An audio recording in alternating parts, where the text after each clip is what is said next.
Hi friends, நம்ம இன்றைக்கி ஒரு ரெசிபி தான் பார்க்க போகிறோம். கல்யாண வீட்டு கேசரி தான். அது என்ன நல்லா டேஸ்ட்டாகவும் இருக்கும், இறுகாமையும் இருக்கும். செஞ்சு எப்படி இருக்குமோ அதே மாதிரி இறுகாமல் இருக்கும்.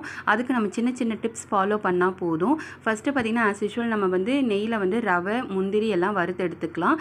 தண்ணி தான் இதுக்கு ஃபஸ்ட்டு நல்ல ஒரு கரெக்டான மெஷர்மெண்ட்டில் போட்டுனா சூப்பராக இறுகாமல் வரும். அதுக்கு பார்த்திங்கன்னா ஃபஸ்ட்டு நான் 3 கப்ஸ் ஆட் பண்ணியிருந்தேன். எனக்கு அது சீக்கிரம் இறுகிற மாதிரியே இருந்தது. அதே மாதிரி நான் ஸ்டவ் ஆன் பண்ணி வச்சு அதையே அப்படியே கிண்டிக்கிட்டே இருப்பேன். அதனால் எனக்கு அந்த மாதிரி இருந்ததான்னு தெரியல. அதனால் இப்போ 3 கப்ஸ் நான் ஆட் பண்ணிவிட்டு எக்ஸ்ட்ரா 1/4 கப்பு ஆட் பண்ணியிருக்கேன். அதுக்கப்புறம் ரவையை போட்டுட்டு எல்லோ ஃபுட் கலரும் நான் சேர்த்துருந்தேன், பைனாப்பிள் எசன்ஸும் சேர்த்துருந்தேன். அதுக்கப்புறம் பார்த்தீங்கன்னா தண்ணியும் ரவையும் இந்த மாதிரி ஸ்டேஜில் இருக்கும்போது ஸ்டவ் ஆஃப் பண்ணிவிடுங்க. ஆஃப் பண்ணிவிட்டு சுகர் ஆட் பண்ணுங்கள். சுகர் அந்த ஹீட்லேயே நல்லா மெல்ட் ஆகும்.